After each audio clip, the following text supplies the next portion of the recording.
with the U.S. and Canadian Coast Guard, Air National Guard aircraft, and the Polar Prince, which has searched a combined 7,600 square miles, an area larger than the state of Connecticut. These search efforts have focused on both surface, with C-130 aircraft searching by sight and with radar, and subsurface, with P-3 aircraft were able to drop and monitor sonar buoys. To date, those search efforts have not yielded any results. Search efforts have continued through last night and today. Today, the vessel Deep Energy, a 194-meter pipe-laying vessel, arrived on scene with underwater ROV capability. They have rendezvoused with the vessel Polar Prince and commenced an ROV dive at the last known of the position of the Titan and the approximate position of the Titanic wreck. That operation is currently ongoing. Additionally, a Canadian P-3 aircraft is currently conducting a 6-hour search of the area, and several C-130 aircraft and another P-3 are scheduled to fly this afternoon and this evening. The Canadian Coast Guard cutter, or vessel, John Cabot, is scheduled to arrive later this evening, and several other Canadian Coast Guard vessels and the Coast Guard cutter Sycamore are en route. Additionally, the U.S. Coast Guard has the U.S. Navy's SUPSAL, Supervisor of Salvage and Diving Command, is working with U.S. Transportation Command to bring additional assets to the search area.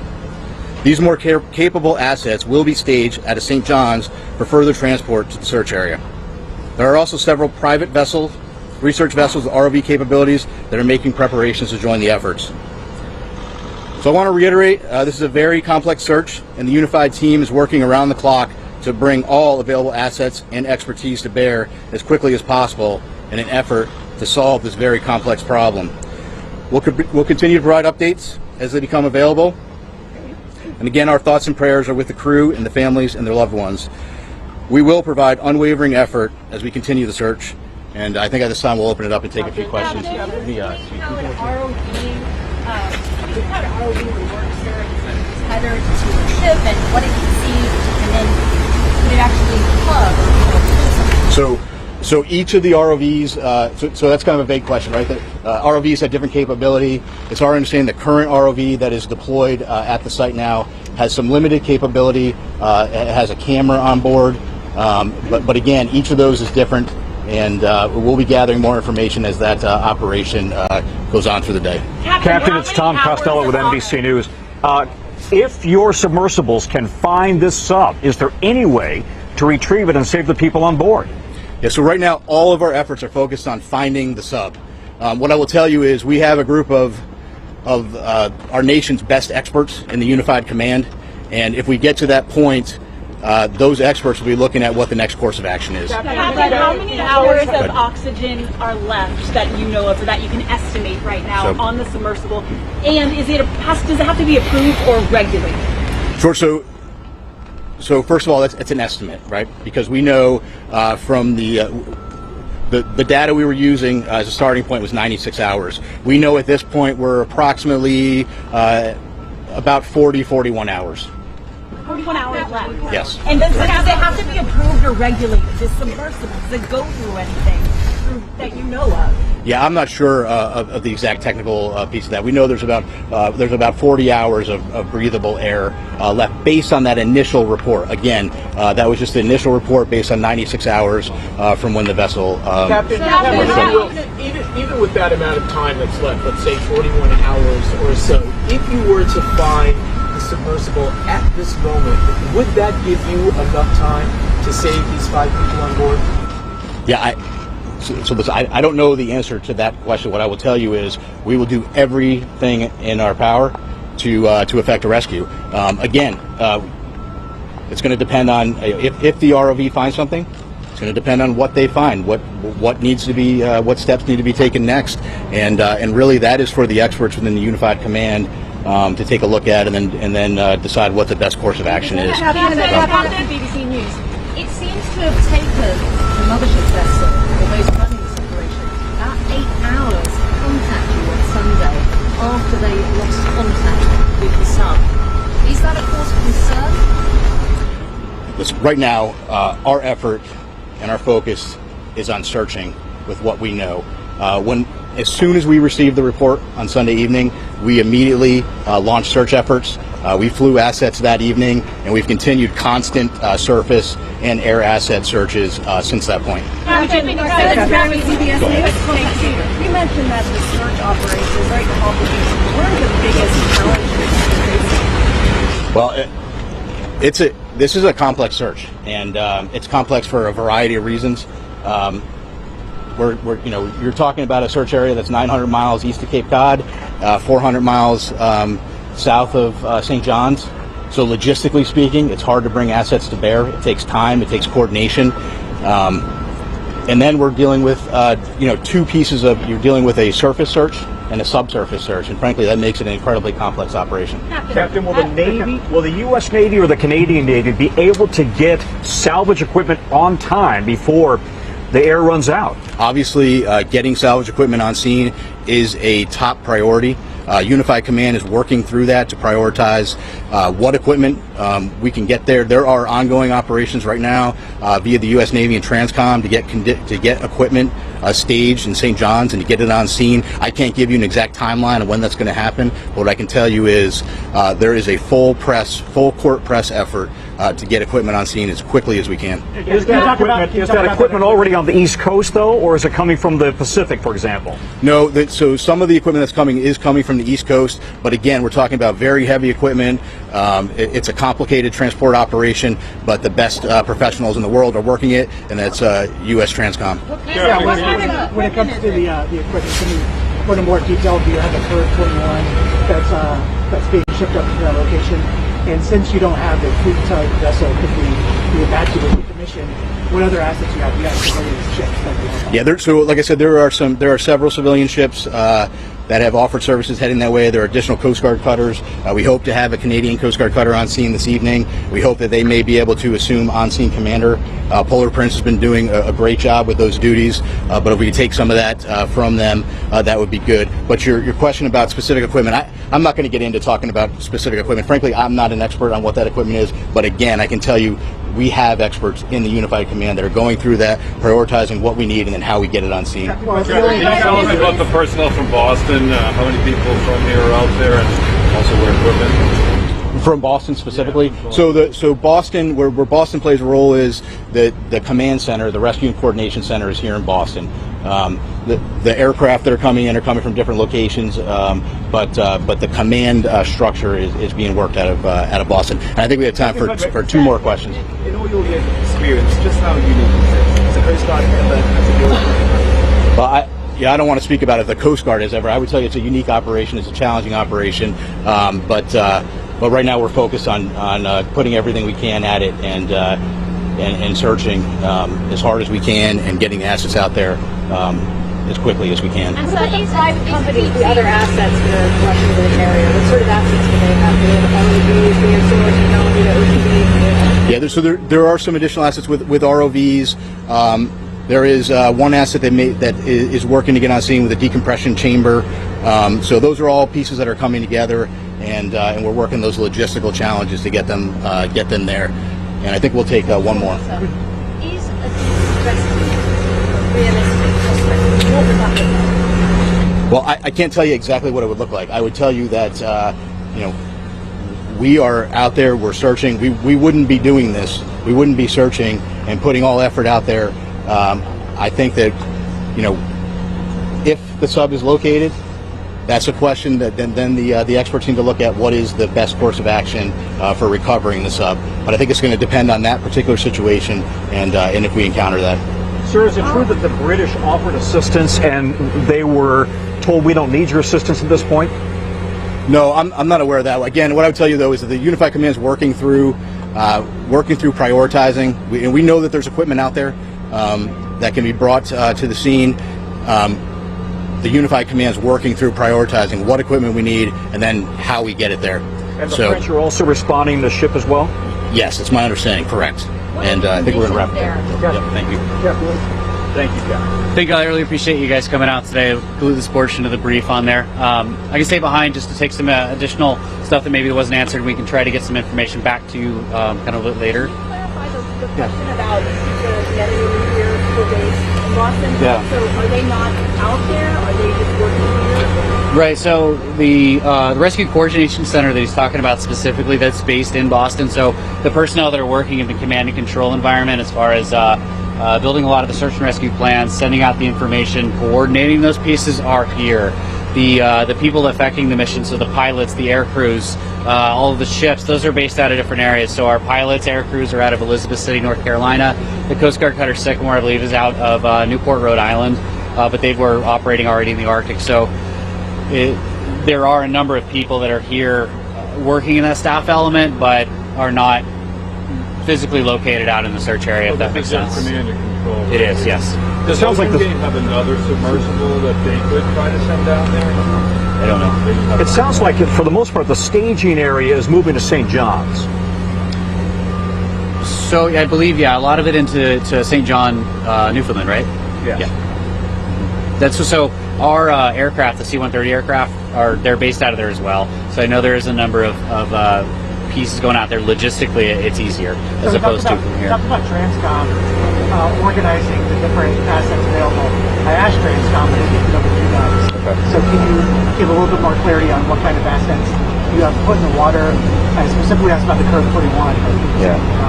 Is there one on the way? I don't know. I don't know the answer to that. So I know a lot of those questions were unanswered on there, and it's a lot of it's because we're not the right agency to be asking that. I know as in the command we should be to be the one to give the answer to you, but we want you guys to hear it from the subject matter experts. Right. So that's our next plan. Is what we want to do is give an opportunity for you all to get all of the subject matter experts we can into one location to kind of get those questions answered. To give you kind of the best thing we can do. You anticipate in those 40 hours when that becomes a recovery mission, if you choose to do a recovery mission? Is that your plan?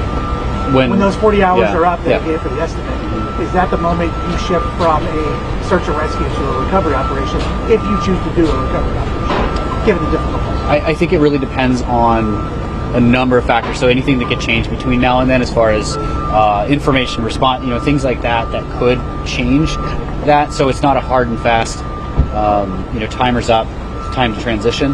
There's a lot of factors that go into it that could extend something like that. Excuse me, what role does the amount of oxygen play in one of those factors? And with 40 hours of oxygen left, when would you then transition from a search and rescue to a search and recovery? I don't know an answer to that. That's definitely outside, but we can try to get back to as we transition through that phase. We'll have better answers for that. Is there information about the conditions out there? Like what exactly are facing? So the weather-wise, yep. So actually, I have, I believe the weather on scene today was 5 to 6 foot seas. What does that mean? So sorry, like the wave. So wave height 5 to 6 feet. I believe it was 15 knot winds. Visibility was very foggy yesterday with very little nose visibility, but was increasing today, and they were expecting much better conditions from an aerial search perspective. So it's like 6 waves today. Yes. And it's cleared in terms of visibility. High winds persist, or It was 15 knot winds. So in terms, it's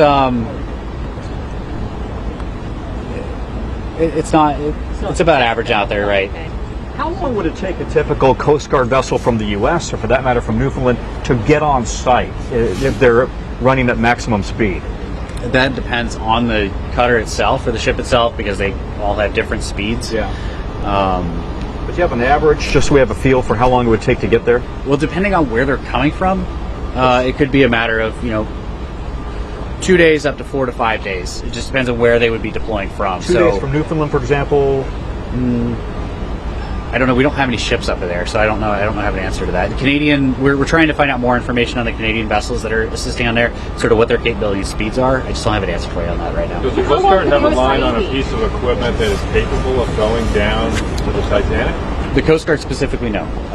This type of a salvage operation, in our expertise as an organization, is No, in terms of private companies, have you reached? So that's all part of the conversation through the Flight Command to find out what capabilities are out there and explore all avenues that they You're can. looking at that now. The Coast Guard is usually pretty quick about releasing videos and photos and things like that from their operations. Is there a specific reason why you haven't from this operation? We just haven't received any yet at this point. And you don't expect it to? We do expect to get some. Like I said, we do have some graphics that we're trying to look to send out this afternoon as well as we've reached out to the aircraft crews to get footage from them. Now I know with the ROVs that are on scene today, like I said, there just hasn't been any before, so we've are requesting out there to try and see what we can get to go through that and try to make that available to you all. If the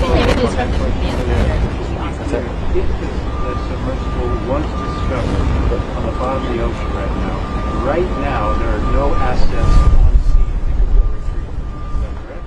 I don't have an answer to that. Does not have any assets that could get it right now, correct? The Coast Guard assets itself, no, we do not have any Coast Guard cutters on scene. The other ones that are on scene. No, so the research vessels, I just don't know what the capabilities are at that. Do you think it's looking pretty unrealistic that it has made its way to the surface and its way to be spotted? Because you've done all of these aerial searches, and you're quite confident it's in the water. That's why we have both types of assets, because we don't want to exhaust one possibility in vice of another. So we don't want to rule out that it is on the surface. And the way that our crews train, this is the environment they train in. They're specialized in being able to see these things from the air. So they've given it everything that they have to it. And if it's on the surface, we're fairly certain that we would be able to find it. You would have by now. No, that we will find it if it is on the surface. Do you think it's more likely it's in the surface? It's impossible to say. Can I just ask you to, I realize this may be challenging, you may not have the answer, but we're trying to get a sense of how far away the nearest naval asset would be that has that lift capability, salvage capability. Is it coming from North Carolina, from Florida, from Boston? Can you give us any idea of how far away it might be? Yeah, I don't have an answer to that. Yeah. Do you know if anybody, do you know if that vessel has a finger or some other way of communicating? Or is it From the research vessel? the Titan? Yeah. Communicating with them? No, I don't have specifics on technology on board. We understand they've lost contact in the past on other expeditions. Has the Coast Guard ever been involved with them? Not to my knowledge. But Ocean Gate is cooperating with the investigation. Absolutely. They're part of the Unified Command in here, so we're all making decisions together. So do they have anything else that could go down? 13,000 feet. I don't know, but if they do, it's definitely being discussed as far as their capabilities. Would they tell you if they did? I mean, so it doesn't sound that hopeful, to be honest. I don't understand. Like, it sounds like the nearest vessel that it's not clear how long it would take to get a vessel there. Right. And that's the biggest part of the challenge of all of this, is trying to understand how the capabilities are working together, how they would do it, the technical aspect of that. So if you're a family member or somebody on board, do you have a message for the family? I think it was clearly stay with Captain Frederick. Could you just describe, the crush depth here? We're talking about 400 times, as I understand it, what we all experience at sea level. What can that do to a vessel? I can't speak to the scientific side of that. Again, this is just more or less trying to get some background information for you guys on there. I don't have any of that information on that. Can you tell us about what the circumstances were at this point? I mean, submersible doesn't necessarily, it goes in for a dive and walks right back up. It's not supposed to be there for that long. Is there? And that would be a great question that we could try to get answered for you with that subject matter expert discussion that we talked about to get the opportunity for you guys to ask that question, because it'd be much more important and realistic for somebody within that community part of the command that would be able to answer that question a lot clearer than anything I would be able to. So. And when might you provide your next update? So we do have a press release that's going to be going out shortly with the graphics we talked about. Probably similar information to what was passed today. If any new information comes up, we'll update that. But I think ideally we'd be putting out press releases daily, and would look at probably doing another briefing tomorrow. Can I just ask you one last? Sorry, what's hold? I don't know. Could you just reiterate for us? How big of an urgency is this for the Coast Guard? How big of a priority? Do you prioritize these things? In other words, do you classify them as priority red, 1, 2, 3? How big of a priority is this? This operation is our top priority right now. Within the district, we have every available asset that we can that's to this that we can dedicate to it on this. that's why we are spending so much time and energy trying to coordinate really this enormous response effort to truly understand the scale of how far away this truly is. And in the context of the types of assets that we can get out there over something that's that enormous, something larger than the state of Connecticut, into perspective of what is available to be able to search in those kind of conditions so far offshore. Understand that 900 miles looks like is an enormous amount of distance. Can I just ask, I mean, I've looked to the lesson before, but is a deep sea rescue effort realistic, and what would that look like? I don't know what it would look like. Realistic, and that's all part of the conversation in Unified Command, that they're looking at doing everything that they can to find out the options that are available. Thanks, sir. And family members have indicated the 5 people on board, but is there an official manifest or log saying exactly who was on that vessel? There is. Will that On be there. released publicly? So not until all the NIST notifications have been completed, through that process can we release names in that way. I know that some have gotten out, but they have not been through us. Okay. But, Thank you so much. yeah, thank you. I really Thank appreciate you your very time much today. for your Thank you. time, And sir. we'll send out an update when the next advisory or advisory will be out for you guys. Are there any briefings happening up at St. John's? Not that I'm aware of. Nothing that we are setting up. Now, I don't know if they are up there independently. I'm hoping that they would at least reach out to us to let us know so we could help kind of amplify that. But no. If the Canadians take over the on-site command out on the water, would then command move to St. John, or would it remain here? The ICC. No, I think more or less what he's talking about with the ship being out there is they can actually control the assets that are physically on site as far as where they're going, less that the operation itself is in command. So it would be in here as the resources to come up with all of those plans, come up with all of the search and rescue operation side. That's will likely always stay here. When we say like an on-scene commander, they're just the one that's on scene physically that can communicate with everyone to make sure that we're deconflicting airspace, that we're covering the right areas, that people are searching the But right you guys spots. collaborate every day, I'm guessing, right? We do. This one's just especially challenging because you just add in an additional layer of distance, of time, of all those other elements with it. Thank you very much.